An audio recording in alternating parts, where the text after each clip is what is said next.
It's the issues that we deal with 10 o'clock, 11 o'clock, or 12 o'clock on later in the evening. So there are some concerns on it, and I'm sure it'll be a pretty lively discussion when we bring it forward.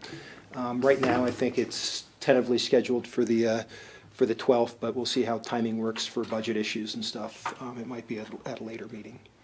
But there'd be a multi-step. You'd have to direct us to prepare the ordinances to create the district. There's a couple in the area. Snowmass has one, which seems to work for them, but if you look at their base area, it's almost designed for it. There's 3 entrance points, and then all the restaurants are controlled by 2 entities, so there's some pretty good control, and the HOA handles everything. Greeley has a very successful one, but their Downtown Development Authority manages everything. So, you know, there's some things to talk through and talk on need and how to do it, so should be a good discussion at the when this comes up in front of you.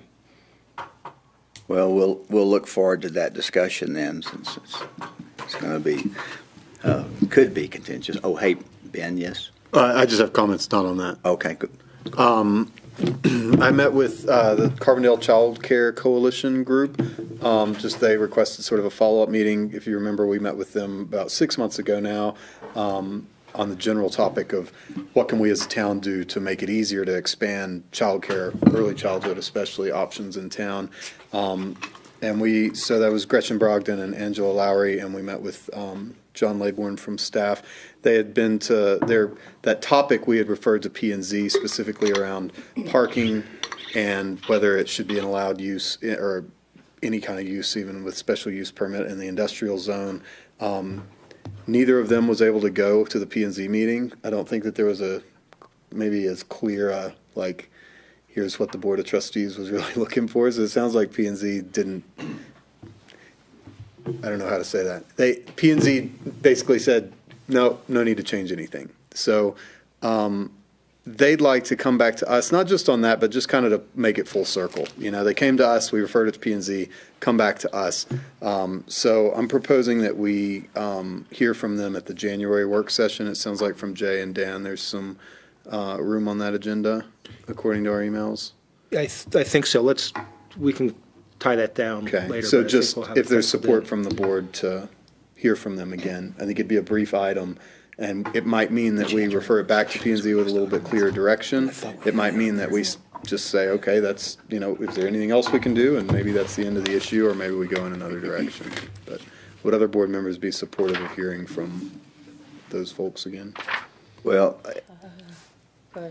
I would, because if P&Z saw no need to, then that's where we'd send it. Then I think it is incumbent upon us to make some sort of decision there. So would be my thoughts. Okay. Sorry I interjected so quickly without asking everybody else what they thought.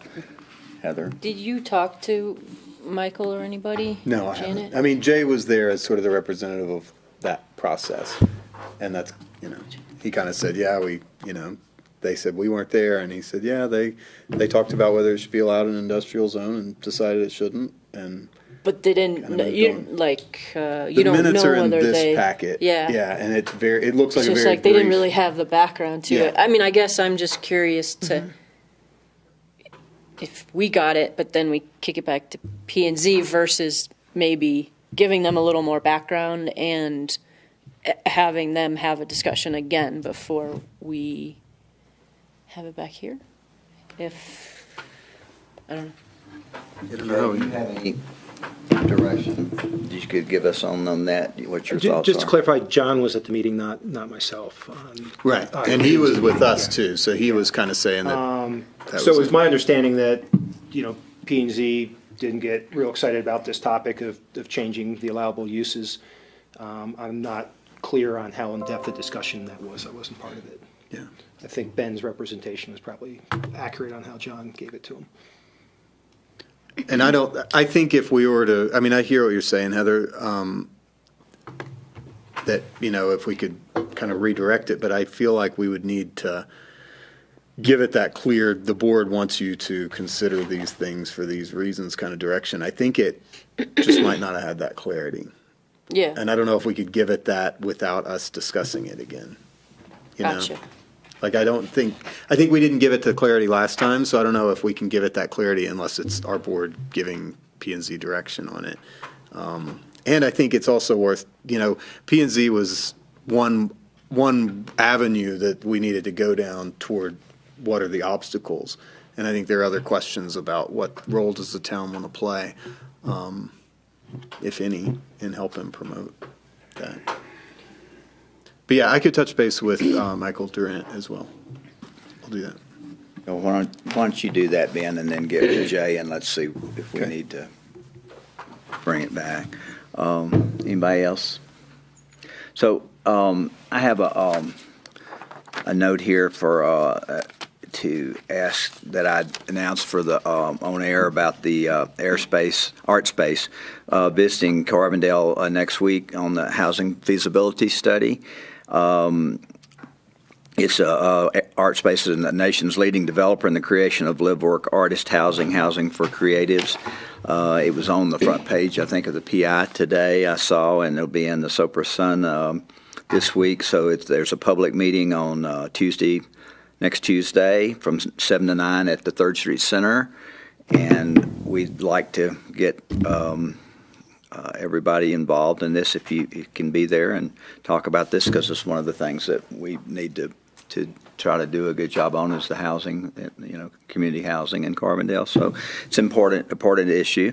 There also is going to be an ugly sweater contest for the most festive holiday sweater, and you can win 2 tickets to the Green is the New Black fashion extravaganza.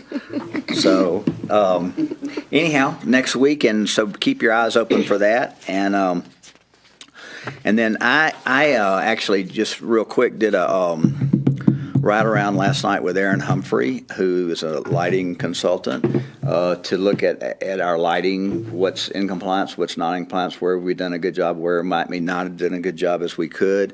And it was very interesting, and I'm have followed this issue over the years. And when we passed the original ordinance in 2003, and I was on the e-board, but it's I learned a lot. So I told Dan and Jay today we might consider the same ride around if anybody has interest to do it, because it's hard to explain lighting if you don't go look at it. And now that it's getting dark earlier and the leaves are off the trees, you can kind of really see what's going on.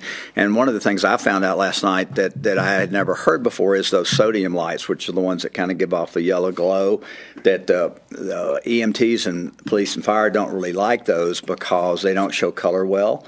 So at an accident scene, you really can't see like the difference between blood and oil.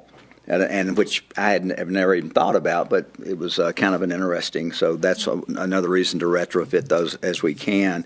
So anyhow, it was a very interesting, and we've done a really nice job. The lights out on 133 look great. Those new lights we did out there. Kudos to the town. They look really Kevin, good. For that. They look really nice out there at night. I hadn't really gone out there and looked at them at night.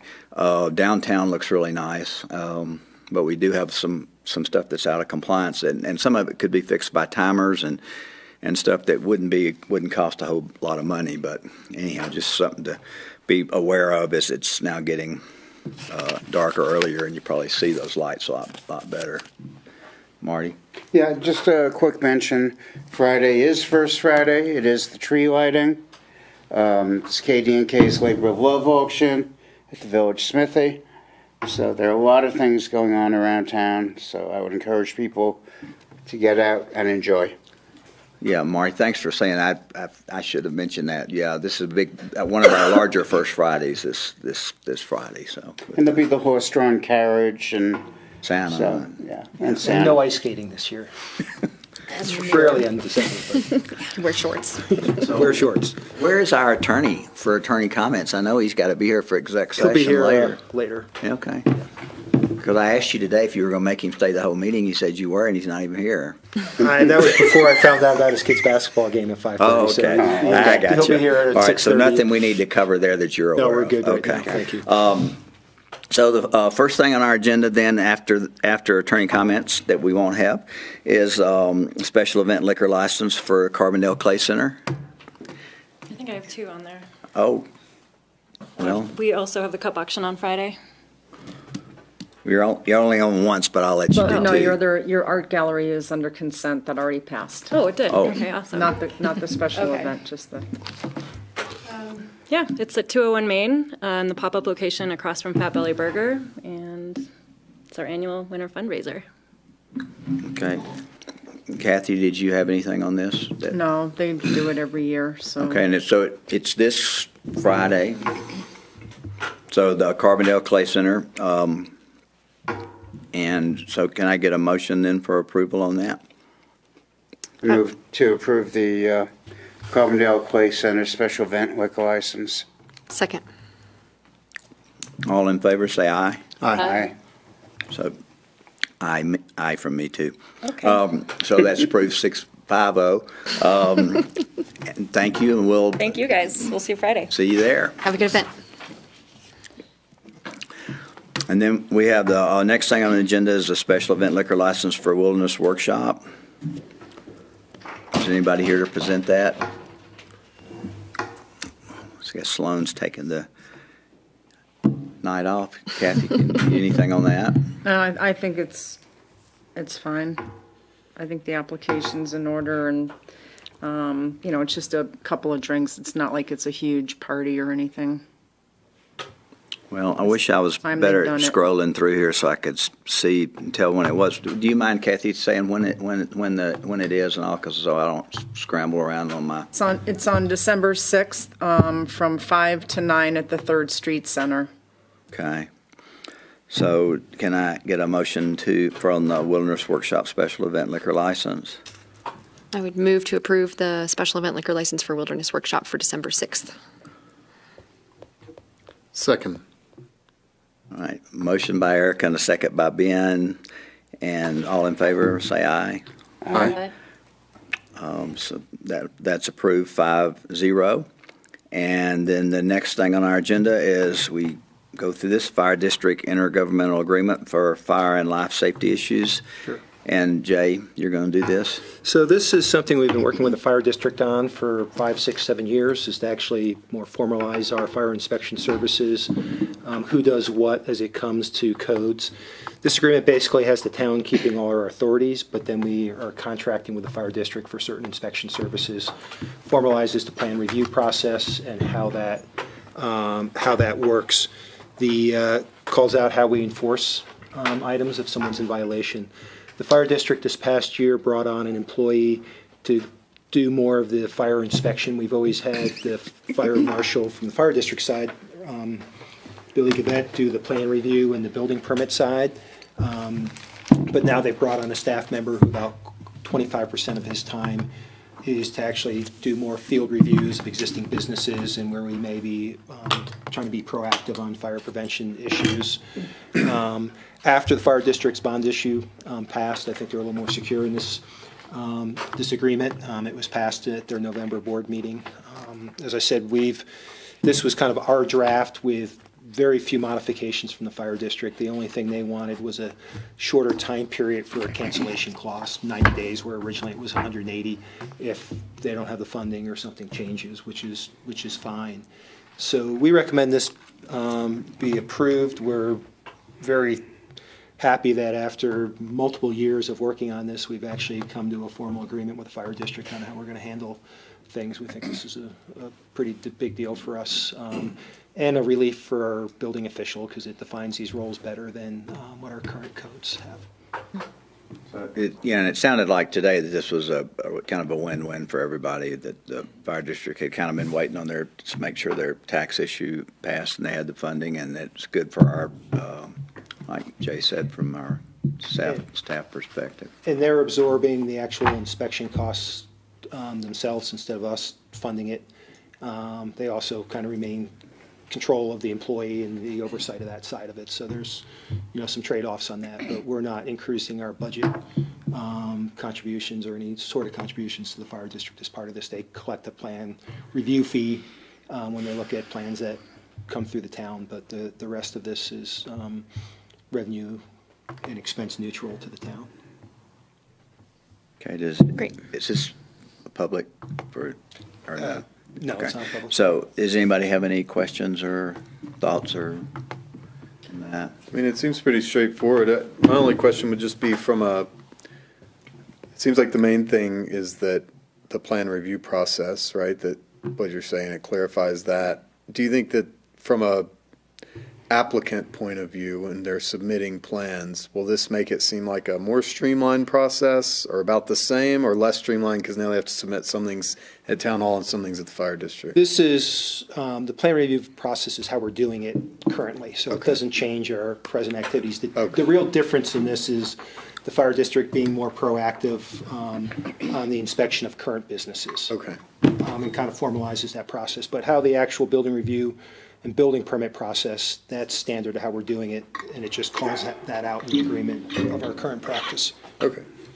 And as one of the things in here, it'll come up down the line is, we're still on the 1988 fire code. So That's my question. there is intent to bring that more current. But since we Good. haven't had a formal agreement with how this kind of was laid out, the town hasn't really been incentivized to upgrade the fire code. So this is something which will be on our list of code upgrades here in the future. I had one other question. So that was one of my questions, and then the second was 4D talks about the fire district's indemnification, I guess. Do we also have that blanket indemnification? Because I mean, they're doing all the reviews, inspections, and then not liable. I mean, is that just like a standard blanket indemnification, and does it apply to both them and us, or? I think if you go down to 11 under the government immunity section, all our standard existing government immunity isn't waived through this agreement. So that is essentially our hold harmless side, is that we've got two government entities, so we share the same government immunity protections, and we're not diluting that through the agreement. And then that one kind of protects them a little bit further. Okay. Great, that's it. Okay, so,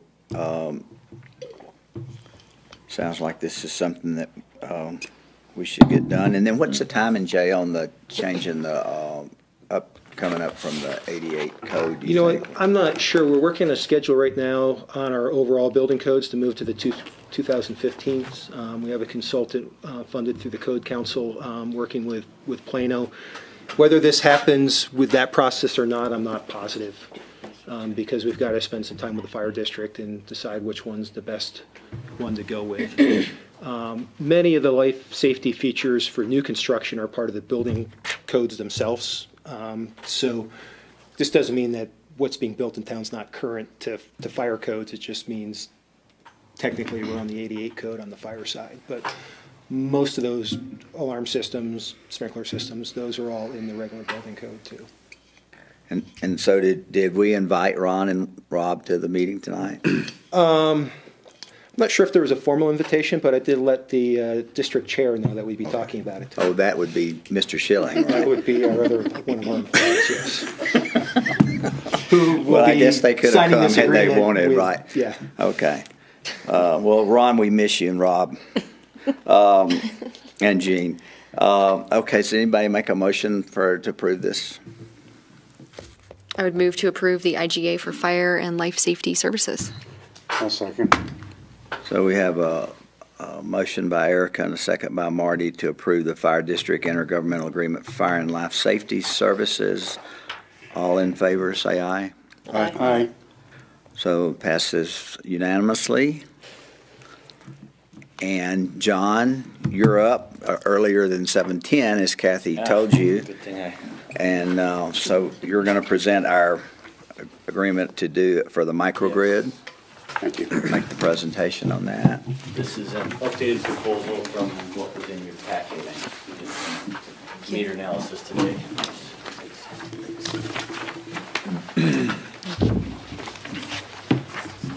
Give me a second just to set up. But yeah, my name is John Sullivan. We're at 1644 Platt Street in Denver.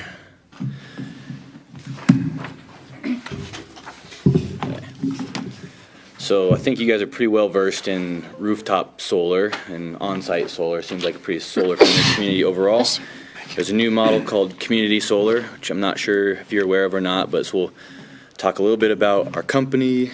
I'll go real quick on that, then how Community Solar works in general, and then how it actually works for Carbondale. Okay. Let's see. I'm good here. Anything I need to do? Just needs a minute. Okay. It's almost done. I'll just go into it. You'll get the visual here eventually. But so our company, Microgrid Energy, was founded in 2009. Our headquarters is in Denver, Colorado. We have about 20 employees. We are a developer, so our employees are project managers, finance people, energy people. Once we develop a project, we hire local labor to do the installs. In this case, we'd be looking at a couple of the contractors here and a couple on the west slope, but we'll get into that in a bit. So we specialize in community solar development, small utility scale solar development. We've done over 250 solar projects in 9 different states. Mostly that's in Missouri, Illinois, and Colorado, because those are kind of our nucleuses. A lot of these are finance transactions, and that's important because if you can't find the money to actually build the project, it never happens, so we're well versed in that part of it. We're a certified B Corporation. Do you guys know what that is by chance? It's good. Not every municipality knows that, but yeah, we govern our company with people, planet, profit metrics. Kind of cool. Got some company bios up. We'll skip that, but just know we have a dedicated community solar team. Some companies just kind of dabble in community solar. We focus on it. We have asset managers, subscription experts, people who are specialized in the designs of community solar gardens, and it does differ from regular solar farms. So it's nice to have a dedicated team. We're good. You guys, I don't know if you have this projected on your iPad. See it.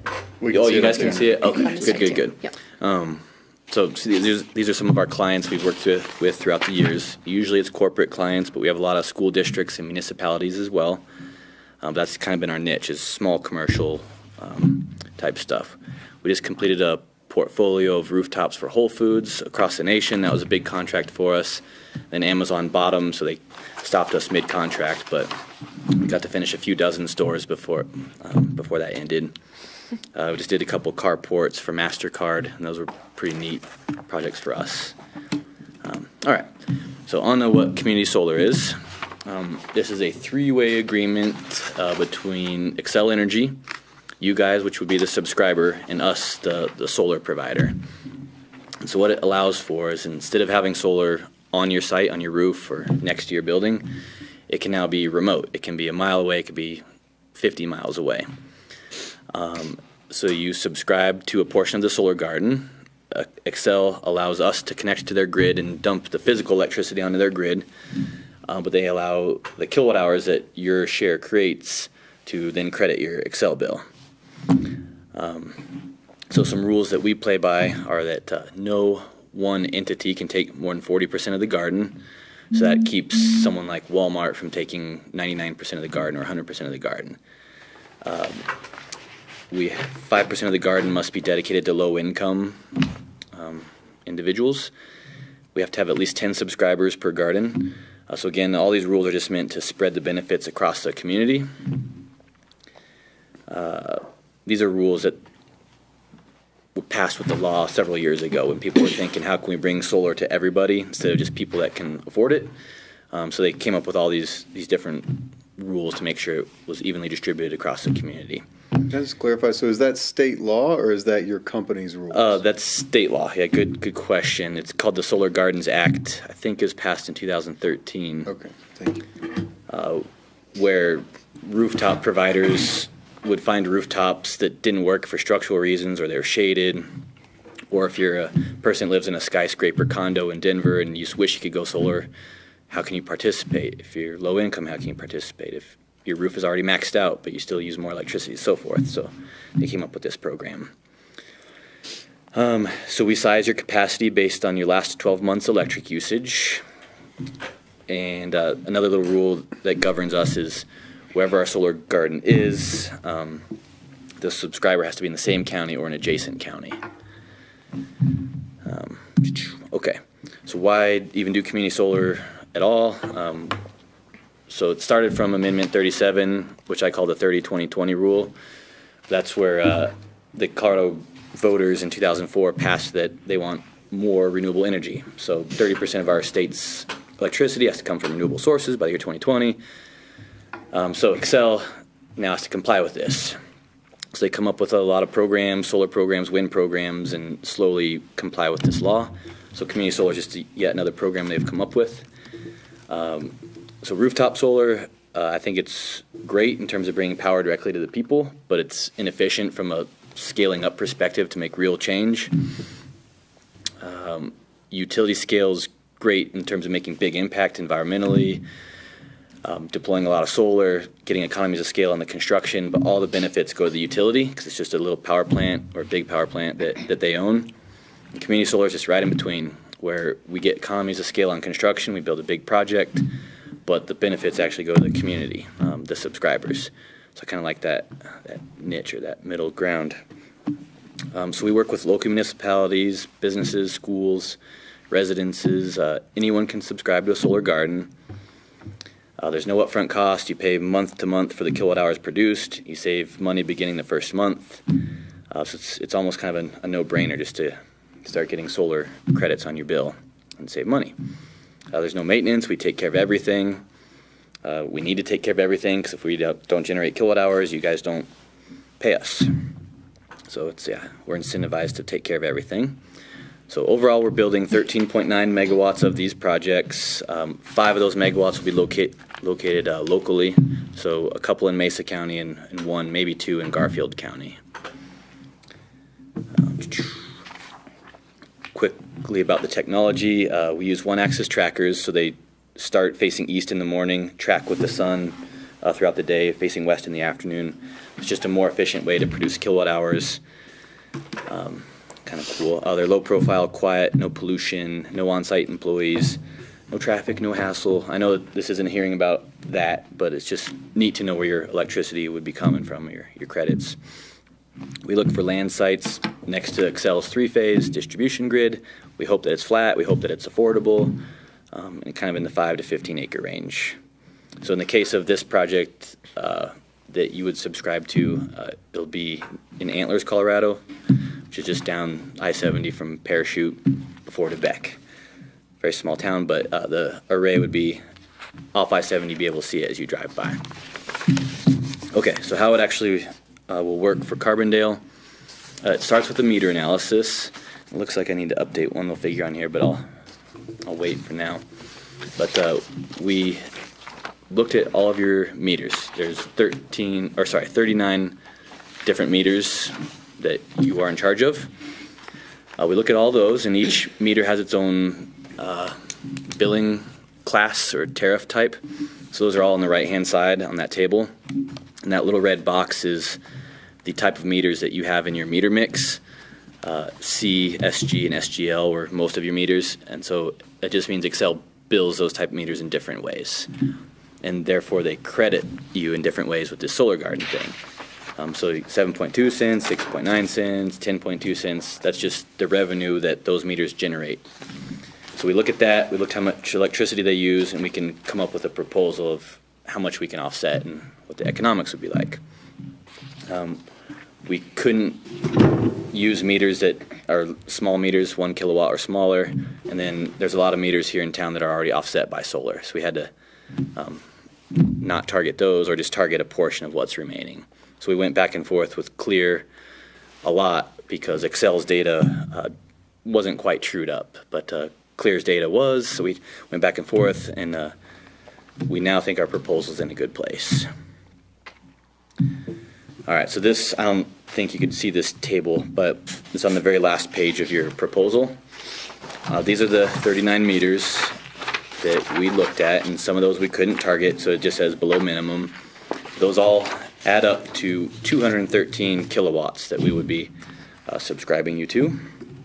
And that calculates out to a blended bill credit of, to zoom in, 7.6 cents per kilowatt hour. So this table starts to explain the economics for Carbondale.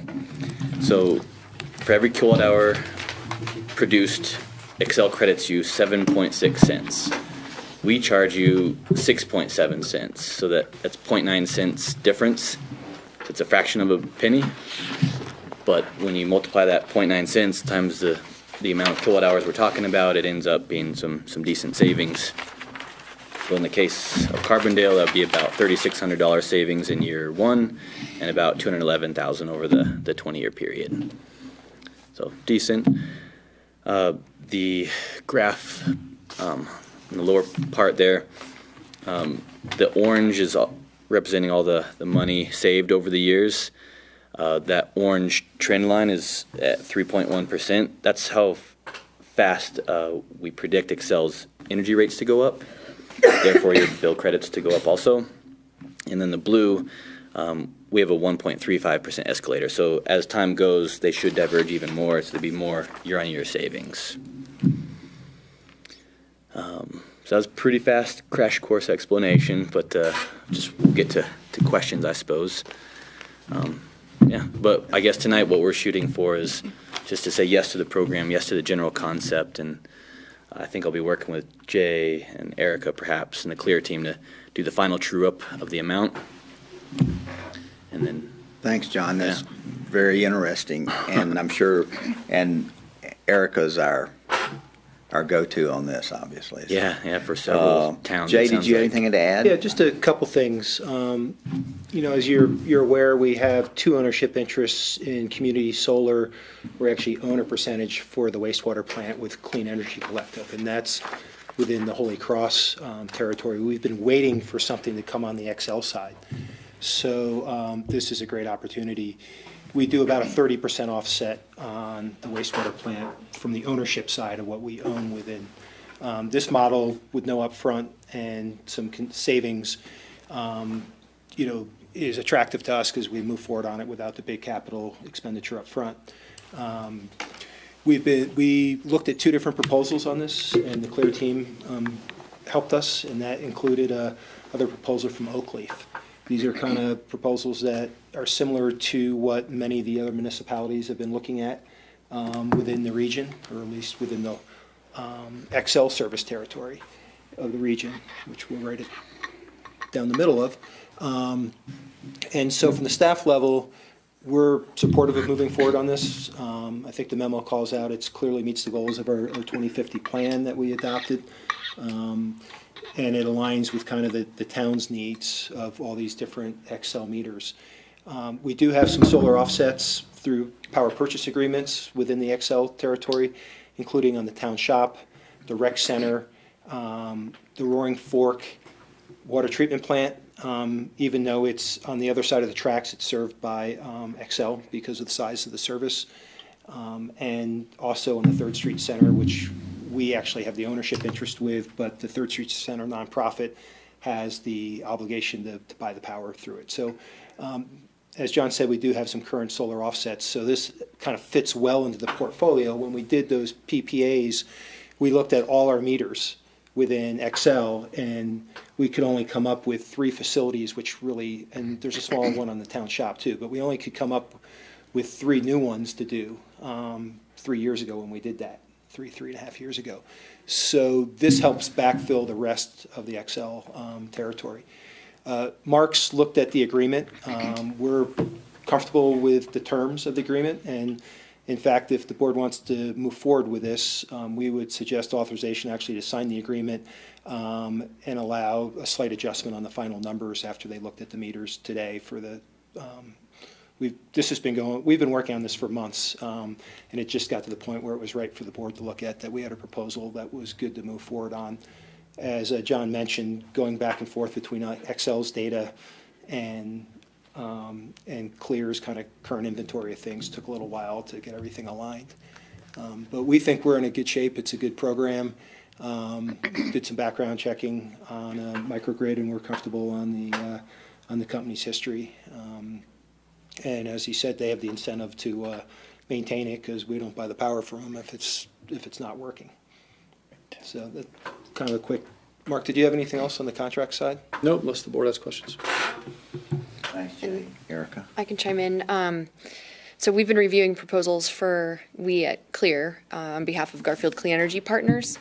Oakleaf and Microgrid have been presenting contracts and proposals to all the municipalities that are in Excel territory. So John was just at the town of Silt last night presenting. Parachute is moving forward with Oakleaf. City of Rifle has a contract with Oakleaf. And Garfield County even has a proposal from Microgrid. So it's a really awesome opportunity that we have in front of us where we might actually get all of the Garfield Clean Energy partners, all the municipalities and the county, except for Glenwood Springs because they're their own utility. But everyone else might have close to 100% of their electricity offset with these solar arrays. And then they're going to be built, some of them right in Garfield County and some in neighboring Mesa County.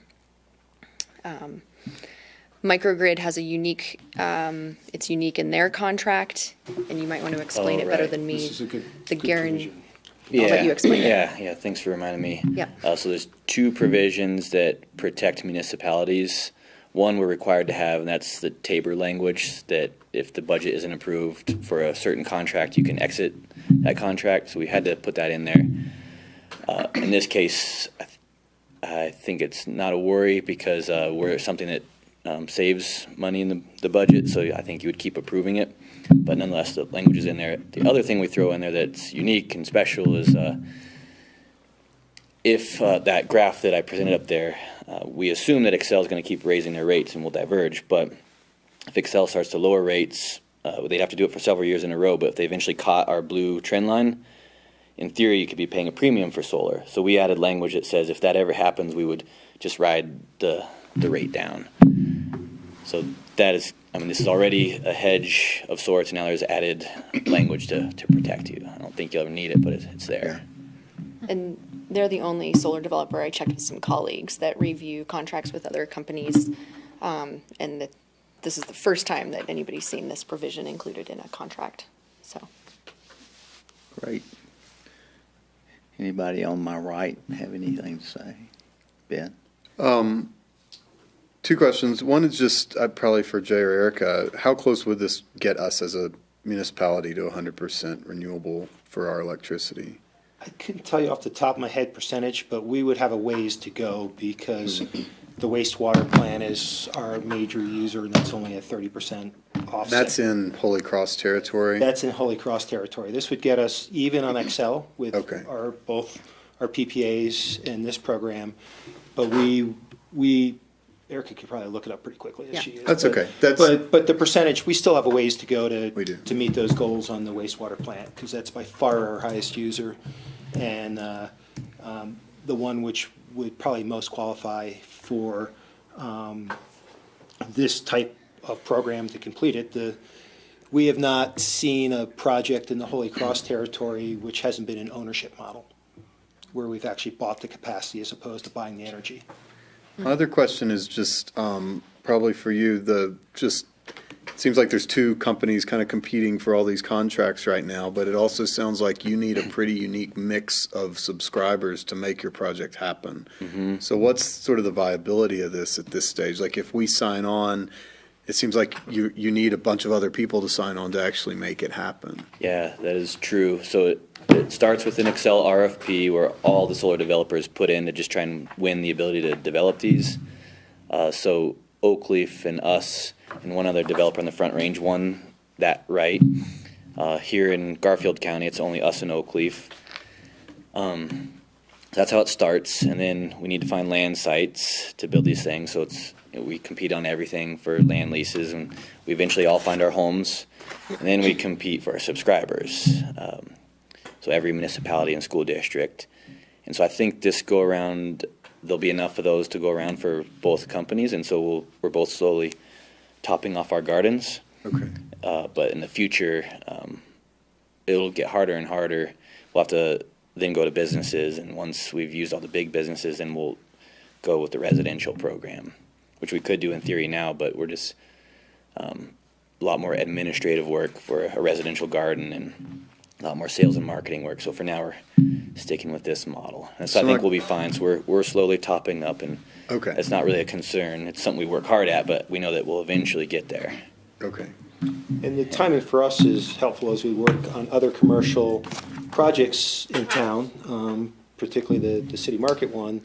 there is a requirement for solar and a higher percentage if they purchase off-site prior to a CO being issued on those buildings. So having two viable companies working on developing projects which could actually meet those goals is going to work well for us as we meet some of our commercial users as they meet the current code requirements of the town. So this is a good opportunity for our commercial sector too.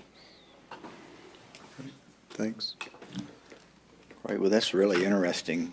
How do you go about fulfilling the obligation, if that's the right word, for the 5% low income? How do you do that? Historically, last few years of these solar gardens on the Front Range, we were getting enough incentive from Excel, so a high enough price of energy from Excel, that we were giving away the 5% to low-income housing authorities.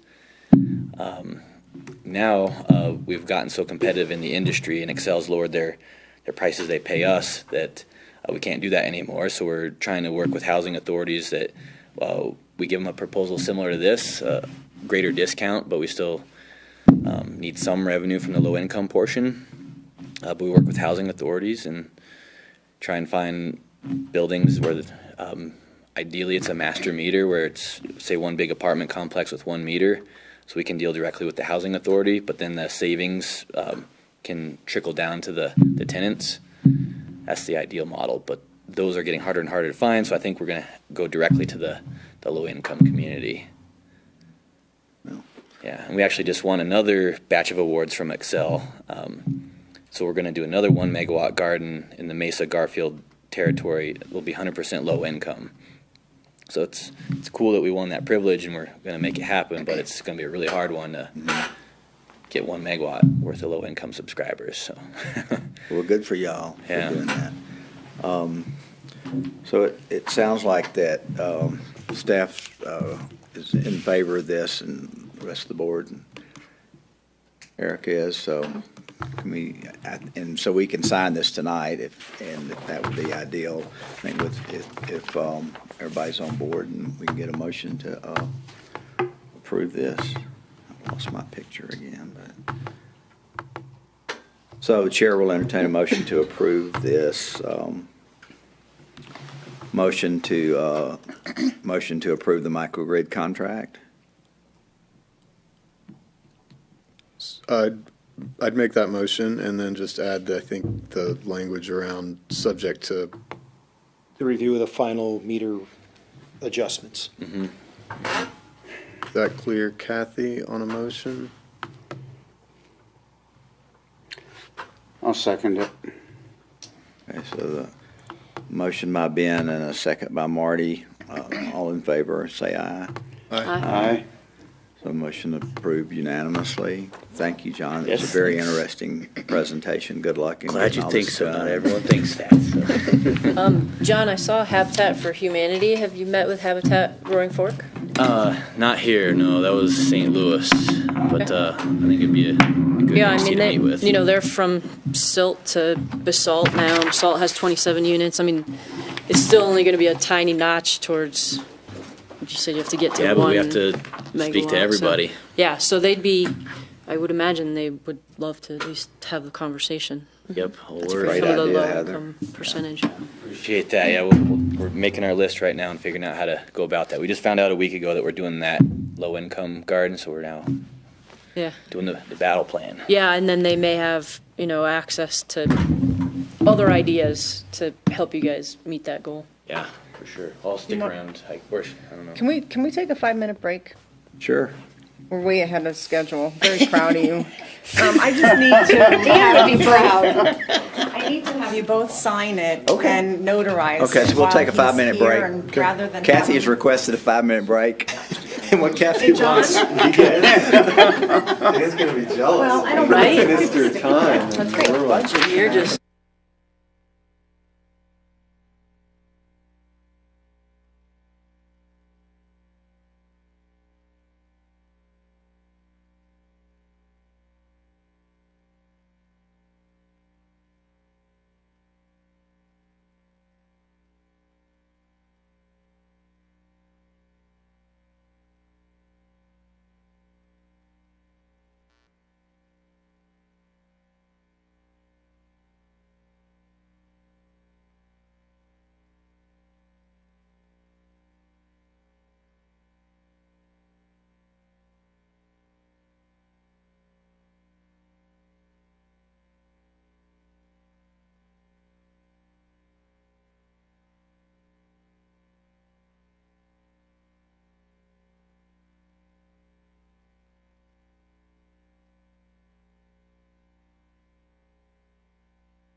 provides and to take it to the next level, and it doesn't really accomplish what we'd want. It's just not as interactive and user-friendly as I think we need to be. So, and I know the board's brought that up a couple times. So that's something which is in process. So those are just in a quick explanation of those changes made so far. Quick question. So how much of the 9,800 is development of the new site, and how much is maintenance? So what would the ongoing be for this new platform? The one we're looking at now, depending on how some of the other quotes come in, would be an $8,000 a year for the platform, and then a $1,300 for on an annual basis for the maintenance. Okay. $8,000 a year every year. No, that's just the 8,000 is conversion. development. Okay, I thought you Yeah. said a year. No, Okay. the maintenance per year is 13. 1,800. 1,800. And right now we're spending $150 a month, I think, something along those lines. So. Okay. Okay, you also had a memo from the e-board. I guess just before that, can you go through the excise tax thing? How Yeah, does that's that? kind of- So here's how it works. When we approved the marijuana excise tax on, which dealt with cultivations and MIPS, it was designed and voted on by the public in Carbondale to apply for the raw product. And that was basically the term used in the agreement. We had one facility in town who inadvertently was paying excise tax on finished product, not the raw product. So we took a careful legal review with Mark's firm, looked at it, looked at the argument that the company made, and they were correct in their argument for us. We would look at a refund as a one-check refund instead of an ongoing credit, since it's easier for us administratively and cleaner for the budget, correct? Well, and it keeps the accounting clean Yeah. for next To year. refund Yeah. it versus Yes. credit it towards their Right, ongoing. it brings everything into perspective, so we project next year properly. So you will see that on an AP Next meeting. at the next meeting as a refund. We don't sit there and audit the payment coming in like, gee, did you pay it on the right product? This is something they caught when they switched over accounting and bookkeeping companies to say, oh, we're paying what we shouldn't. All the other stuff that the company paid is current and accurate. And so we have two special, what I would call unique taxes on marijuana. One is the excise tax for the portion of the raw material coming out of mostly grows. And then we have a second supplemental sales tax, for lack of a better term, on marijuana, which the public voted in. So like when they applied for that initial license, did they categorize things wrong and then they were just doing the bookkeeping sort of wrong on their side, or? Fill out their form monthly. Yeah. And they were filling it out incorrectly for the excise. Applying all of it as raw product? Yeah. Got it. And it's solely an accounting issue on their side, you know, the way our code I reads. just thought they were doing phenomenal. The request was accurate once we dug into it. And Sure. so, Nothing gave you a red flag necessarily because you see those It was kind of being numbers? consistent Yeah. month to month, so I had no way of knowing. and then the other side of that, as we look at the big, and this deals with sales tax, we have had some sales tax collections which We had were a above the vendor norm. that was collecting tax that had not remitted, and it was a large amount too. So we had a wee bit of an offset to the tune of about $60,000 come in that we didn't expect either. So that would show up in sales tax, not Yeah. in the excise side. So Thank you. it didn't hurt as much as when we first looked at it and said, oh gosh, we're going to give $50,000 back. That's real money in our local government. Got it. Okay, great. Thanks. Yeah, it was kind of interesting, you know, I'm sure y'all looked at it, but so the September sales, right, were up. The October reporting, or, right? So if you look, you know, Glenwood was down a little bit. We were up about 8 or 9% in September over last year or something, right? And then the salt grocery sales were way down, which was really kind of an interesting kind of phenomenon to me that would drop. It dropped a lot in the September, in the month of September. So.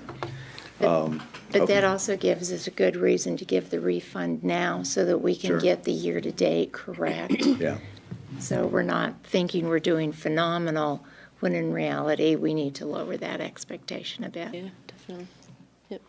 Okay. I'm glad to see this web platform improvement in here. I know we've brought that up a number of times. I'd love to see us fold that into a bigger discussion at some point in the new year about just kind of a communications plan. I know we've got kind of social media accounts set up. I don't think we're using them super actively. I subscribe to them and don't see a whole lot, but we don't even have to get into that right now. But I just feel like we could always do a better job as a town of letting people know what we're up to, letting people know before meetings what we're going to be discussing so that people don't just hear about it. You know, I'll go on KD&K and tell them what happened afterwards, and it's in the paper usually, afterwards. We talked a lot last year about reaching out to our Spanish-speaking community better. I just want to revisit that, and I think in light of the investment in the website, I think is a worthwhile investment. Absolutely. We've been internally looking at all our different tools and Great. kind of gauging what's working and not, where we want to go, kind of the culture of the organization, where we want to push it. The kind of the social media, probably the most successful in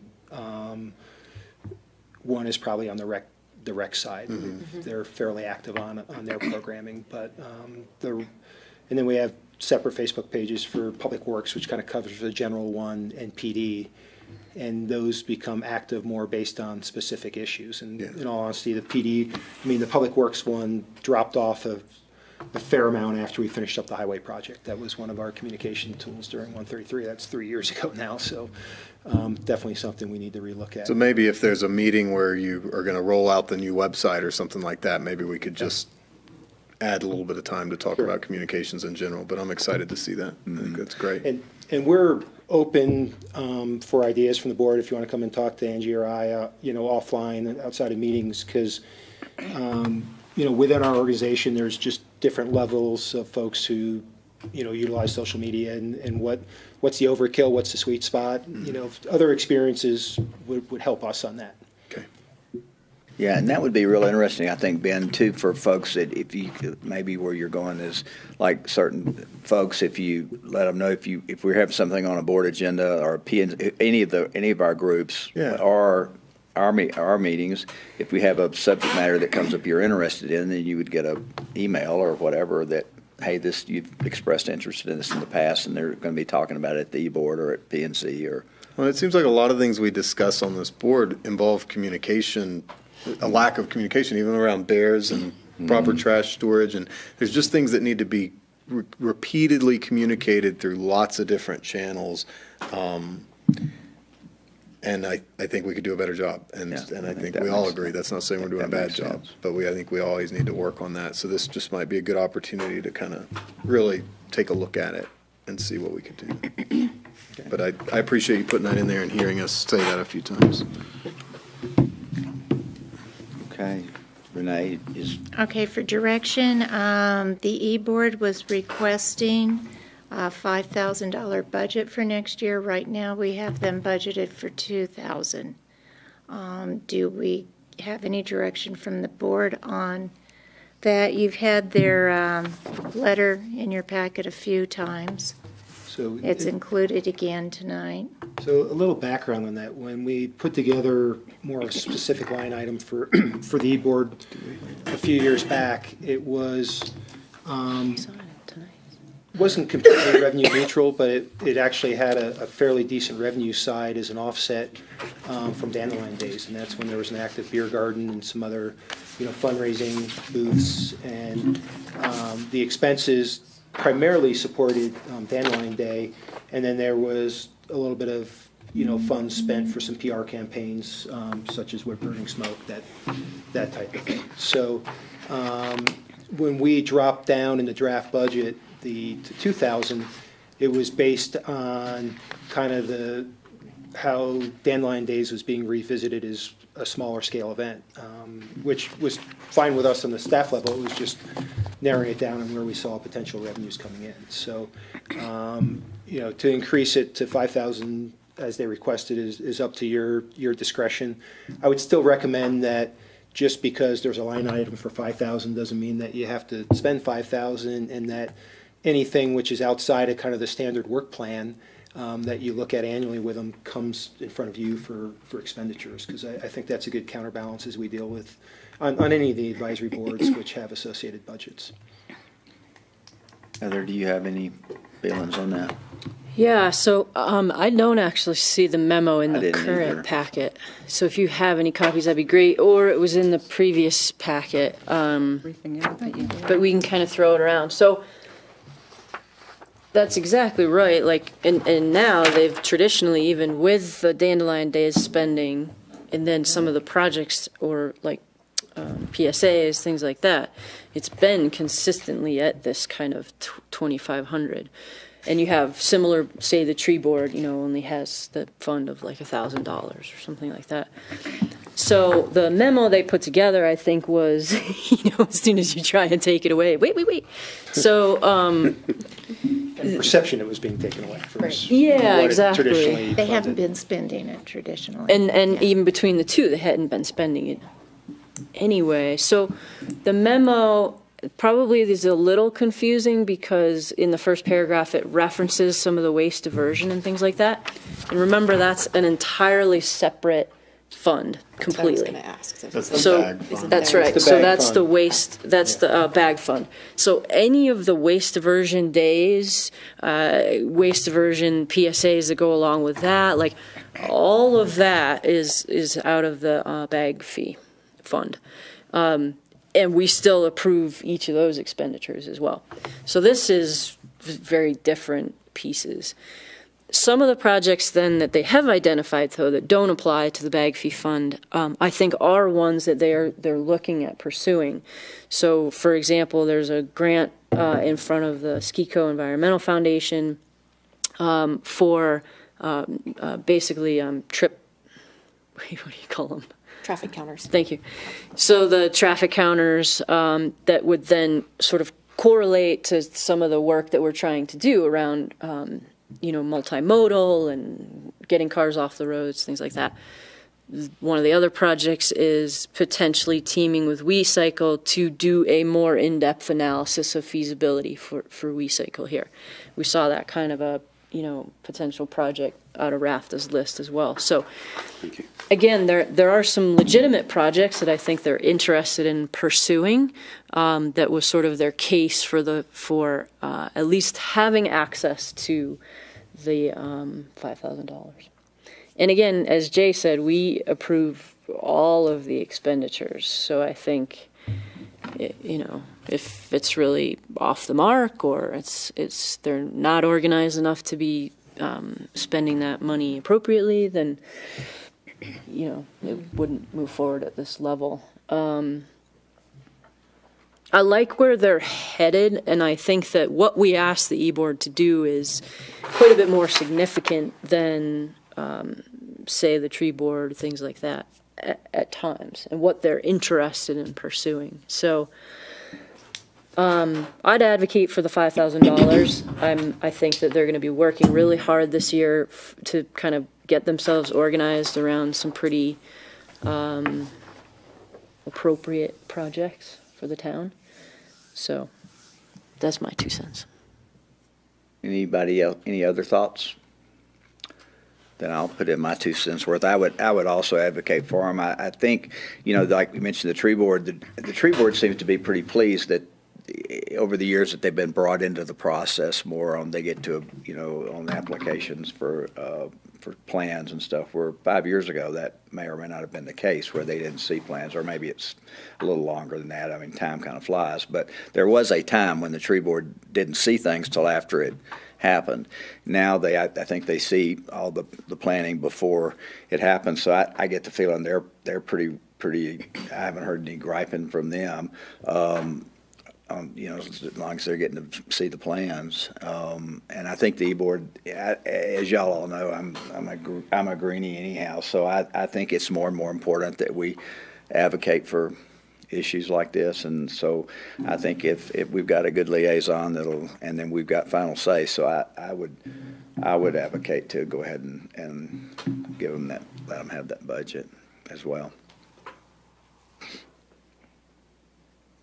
When does the E-Board come in and present to the council? And kind of They came in sometime in the spring last year. Okay. We would try to get going. I think the January work session is going to be pretty full based on some of the other stuff we've talked about. Yeah, I think they need some time as well. But I think we'll start probably get a bringing the little advisory organized. boards back in February and make sure do it throughout the spring and make sure we're all talking the same language on things. And then particularly after April, depending on changes on board and stuff, we need to bring most of them back in and have that discussion. And as a heads up, back to the waste diversion days, I mean, one of the things that I think is going to be challenging is one of the board members that we've lost, was really the primary leader around our waste diversion days with hours. I mean, just a ridiculous number of hours to put some of those days on. So they're going to be thinking about kind of how to reorganize those if we're looking for more opportunities for waste diversion, things like that. So I wouldn't be surprised if we see the concept kind of a proposal that we have to outsource a certain aspect of waste diversion and things like that. So, but again, that's a separate, that'd be out of the separate bag fee fund. I was just thinking when they come and present, they could maybe have time to put together a plan for how they are. I think that'd be going to the use the intention. I money. mean, we'll know in another couple of weeks if we got the environmental, the grant from the Environmental Foundation, things like that. And then again, us setting some of our priorities before them organizing themselves around those priorities. So I think it was hard for them to kind of scramble and put together like, well, what would you do with $5,000 in a really concrete way. So I give them a little bit of leeway around that, but I think that would be a good kind of directive as well of, it's great, we may have approved this, but like we'd really like to see how you want to navigate that plan and that spending and how it ties into bigger goals of the board and the town. Cool. All right, so we'll take the direction right now to go ahead and make that 2,000, 5,000 for next year's budget. Yes. We don't need a. No. No. So this will more direction on what goes in the draft. We're trying to firm up the draft, so when it comes to you at the next meeting, you just pass it and we all go. Yeah, you change it then and I'll hear about it for Yeah, a you period of won't, time. I won't be happy. The other item that has come up is Northwest Colorado Council of Governments and the membership there, and Jay will address that. Yeah, we have two levels of membership in the Northwest COG. The one is the water quality, the QQ portion, which we definitely need to keep because as you look at water issues on the western slope, CML, as they look at legislative positions and lobbying, kind of stays away from water because all the towns fight over it. But on the western slope, and particularly those areas within the Northwest COG, it's a pretty unified approach, Colorado River Management and the whole basin. So currently, the water quality, the QQ portion, and this comes out of the water fund, is for 2018 is $3,348, and that's currently budgeted in the water fund under dues and memberships, I believe. Northwest COG, as a council of governments, we are currently, our dues for 2018 for the general COG would be $4,851, which is a pretty big expenditure for us. Northwest COG is a great organization. We're just kind of on the fringe of the area. And most of the meetings are in Frisco and Summit County. A lot of the trainings are doing for elected officials and the such are more central to Summit County. And we just haven't been taking care of, haven't been taking advantage of a lot of the membership features. For years, John Hoffman would check out whatever like old travel vehicle we had and drive over Vail Pass. And we'd give him the old one because he just would love to drive the oldest car in the fleet. And he would drive religiously to Frisco and Summit County to attend the Northwest COG meetings and was the advocate for us staying in it. And this has come up over the years. I'm not necessarily saying we need to drop out. I'm just not sure of the value of the membership in 2018 if we look at our other financial needs. The one program that we do utilize from Northwest COG is the elevator inspection program, but it's my understanding that that's not a membership-based one, that's a service-based one. And if we were to drop, we'd need to confirm that we would still qualify for that because there's very few certified elevator inspectors. Not that we have a ton of elevators in town, but it is an issue to make sure that they get inspected on an annually basis by someone who's qualified. But Northwest COG actually provides that service statewide throughout different regions of the state. So not sure if any of you have got any personal experiences with the Northwest COG or where, I mean, they send us research stuff on grants where it's mostly stuff we're already looking at on the funding side. So just thoughts as we're looking at, adding $8,000 towards the web platform plus maintenance. Do we still want to keep this as a membership side? It's essentially internally what we were thinking. Yeah, and from a sorry, go ahead, Ben. No, I was just going to say it would drop out. So, and historically, from the standpoint, like Jay says, John Hoffman was religious about going to those meetings, and as long as he had that interest and was going to them and reported back incessantly on those meetings at length. Thank you, John, for doing that, by the way. And but without somebody expressing that interest and commitment, I don't know that it's something that we should spend the money on. It's not something that I feel strongly about. So, from my standpoint, Do people have to pay for that elevator inspection? Yeah, and if the board did want to, supported the concept of dropping out before we actually removed it from the budget, I'd have John verify that service was still available. And the cost. Yeah, and the cost. Yeah. So we would verify that, but I believe it's a per inspection thing, but I need to check on that. I mean, we interact with them with our work with income qualified housing and weatherization, but that's all. I don't know how that works with dues paying. Our citizens still get access to those programs, whether we're members or not, from what I understand, because it's a federal weatherization program that they implement. So I don't think our membership impacts that service that they provide. And have you seen many of those? I mean, years ago when they actually would come and do an update, they would roll out how many of those weatherization programs. Are you aware if they've done a lot over here? They have not. They don't have a very big allocation for. I think they usually have funding for like 12 in Garfield County. So, yeah, and I don't know the last time they've done one in Carbondale actually. Yeah, to me, as long as there's no additional cost that would be brought to properties for elevator inspections by us pulling out, I would support dropping out.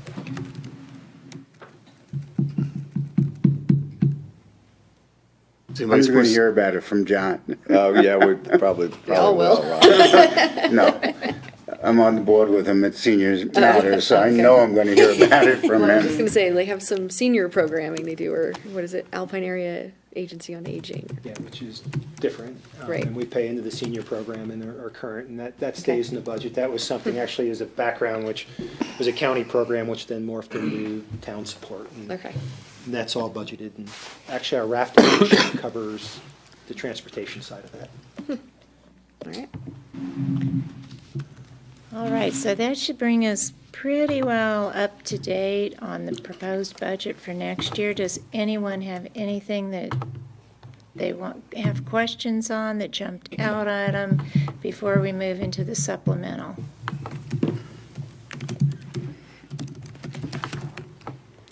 Now's a good time to bring them up.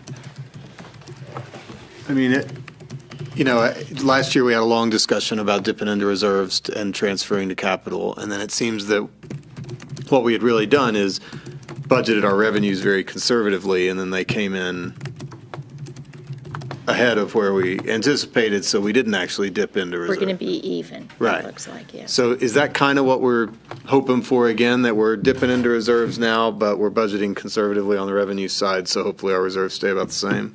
You know, I mean, that question comes up each year, and I think we get closer to better estimates on the revenues. I mean, before we would knowingly conservatively budget. You know, right now, I think we're much closer on that. Okay. Where there's some items where we probably are on the conservative side on the budgeting is some of the building permit sides. We don't kind of count on the booming building industry continuing on a regular basis. There's a couple other, revenue sources that we're not quite sure how they come out. I mean, how the marijuana industry does, for an example, 2% versus more on growth. We've factored in a 2% on the sales and excise tax. The one which, like last year, around 2016, really helped close that gap was vehicle sales. How that stands in 2018, we use a relatively conservative number on vehicle sales because it's so dependent on what's going on, car industry, national economy, everything else. So, I'd like to say that we're pretty close and we're actually planning to dip into the reserves to meet the budget. But we're, and if we go below that, you'll see us get real worried. There's a little bit of a cushion in there, but I think every year that cushion gets a little tighter as we look at things. A good example is I think we have really good numbers on our mineral and our mineral and gas money coming in, federal lease funds. Where before there was a point where we never even budgeted that, and there would be an extra $500,000. That's how we actually built up during the downturn our fund balance. A lot of that came off of not actually including that in a budget estimate. Right now, we're real close on what we think we're going to bring in based on DOLA. So it's closer. In a perfect world, we're off $500,000 on the estimates, and we close that gap. But that would everything has to align real well. The other thing is we're pretty careful on how we spend. So if we do get into a tighter thing, there are adjustments we make. I mean, payroll and benefits are a pretty standard thing. We might wait a couple months to fill an open position or something during the year. But we're, even with our modest capital side, we just don't order everything, other than vehicles, we don't order everything early in the year, and we see how things play out. And sometimes scale back projects. And do we still have that 30,000 in there for if we need to do something with Snowmass Drive? We have 30,000 in the capital for just general sidewalk repairs. Okay. So we can assign that to where we want. Okay. I'm glad you brought Snowmass up. I've met with the county, but I haven't got the draft agreement with them back from them. I'll be following up with Kevin later this week to see if Kevin Batchelder from the county, to see where we stand. But the current side of that is us not putting capital money in. That's what I thought. And we're taking on the maintenance side of it. We'll see where they come back, but in our last meeting, that was pretty clear on the table, and it didn't seem to, at least at the staff level, to have a lot of opposition. The other thing which this budget includes, and it's called out just because it's moving ahead as we speak right now, is the $50,000 from the park dedication fees being transferred in to go towards the Red Hill project on the land acquisition, as towards AVLT just rolled out their overall fundraising effort. $1.2 million, I've done somewhere between $1.2 million and $1.3 million is the complete target, and we would be putting in 50 of that. What we don't have figured out as part of that project, and it could take 6-8 months to a year to figure out, is to sit down with the county, and we've started the discussions with the county and Road and Bridge on whether or not County Road 107 gets realigned, which would probably need to happen to have parking on the lower bench to actually expand the parking opportunities there. I don't know if anyone went by Red Hill over Thanksgiving weekend, but there was cars everywhere with the nice weather, and And just people all over the road. It was- Just people, dogs, cars, bikes, just like this. I mean, it was a perfect example why Cow. the county wants, and we need to work with the county on Crazy. trying to resolve some issues up there. So that's in the budget. There's not money for the road work up there. And we'll have to figure out how that comes together and parking lots and that kind of stuff. AVLT will be raising the money for the acquisition, the trails and the trailhead, but not the road and parking. That's something that we'll have to work with the county on and CDOT. So that's in play right now. Yeah, and you know, it's interesting, Jay, just to elaborate or something a little bit on what Jay said about 6 years ago, maybe we didn't budget mineral and severance leasing money in, and so we'd end up with that overage at the end of and that's the way it historically had been done.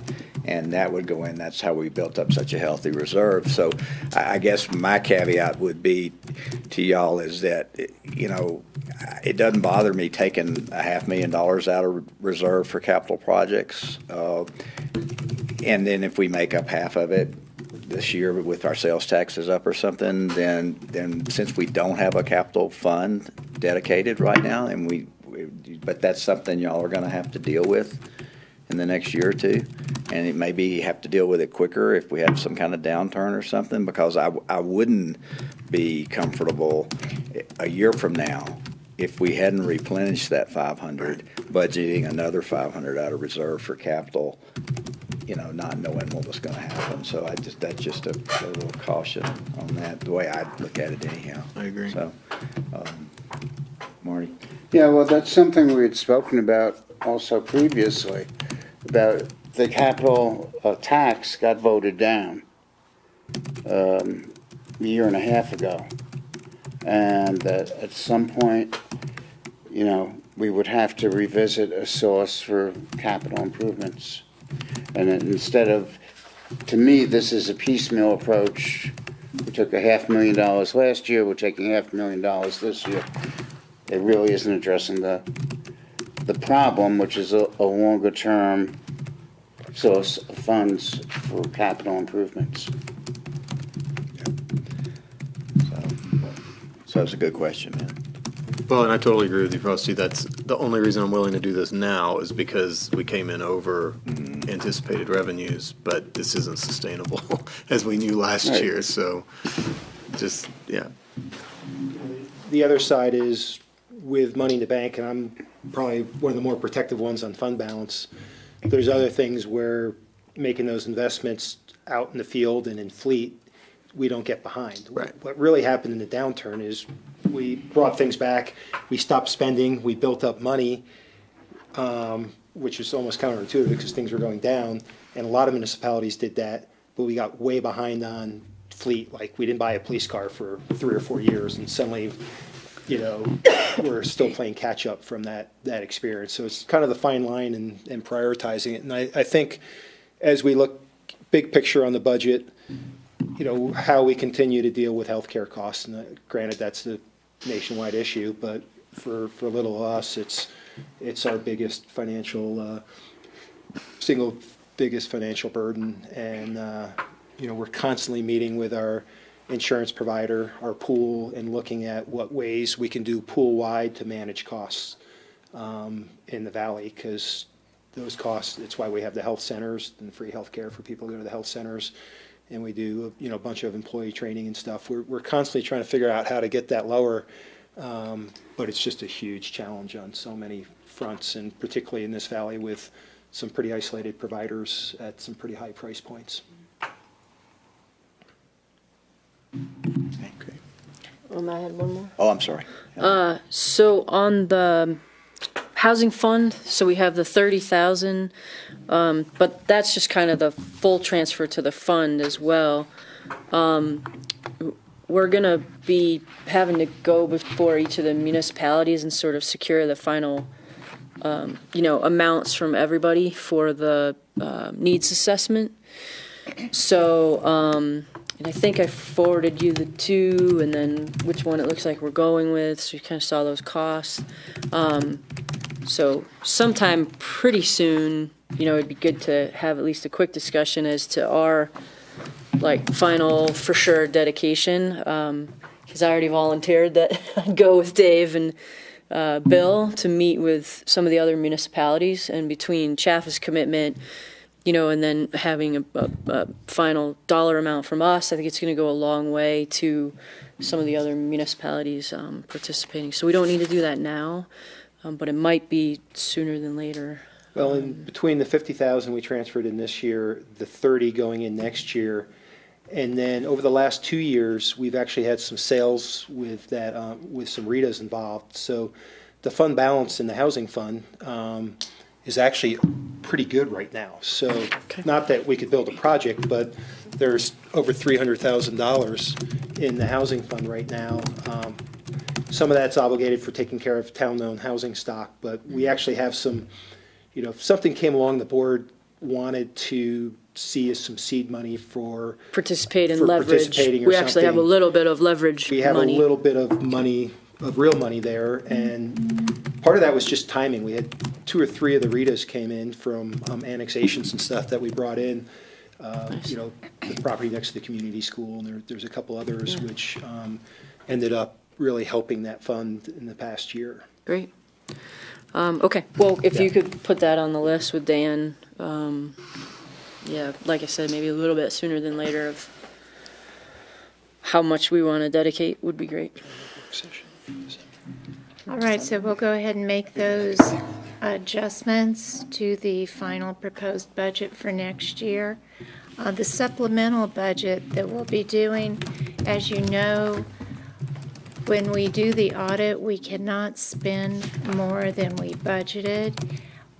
When you receive unanticipated revenues, and we occasionally have things come up with grants and stuff, we go ahead and spend that money and allocate it, knowing that we're going to do the supplement that will cover it. Some of the highlights on that: general fund, we did the Thompson Holland House. We weren't sure about that, but we will be expending those funds. Therefore, we cannot spend more than we budget. So we need to do a supplemental on that. Victims Assistance Fund, we had a little bit more costs associated with the police training than we thought, so we'll budget an extra $1,000 out of that fund balance. The lodging tax fund had more revenue. We're under obligation. We give 100% of the revenues to the chamber, TCC. So we need to make sure that that expenditure is covered, so we'll do a supplemental on that. The disposable bag fund, we had a very energetic e-board, and they've spent more money on good projects than anticipated, so we will do a supplemental for that one.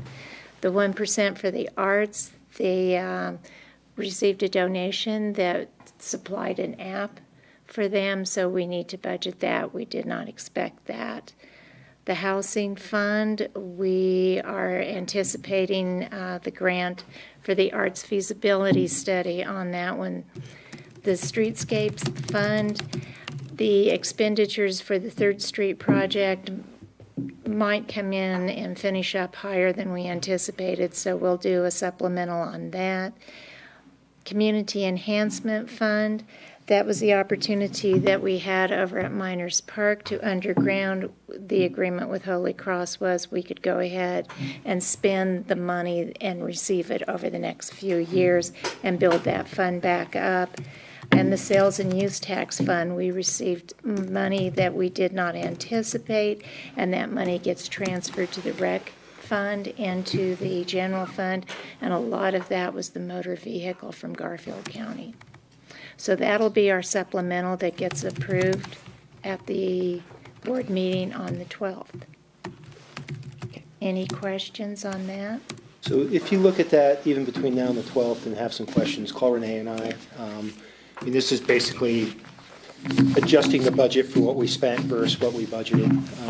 And, in some cases, it's kind of counterintuitive. You actually don't adjust down for what you didn't spend, but you adjust up to make sure you budgeted for things in the other funds that you've spent. So the auditors will slap our hands if we spend more than we budgeted. Yeah.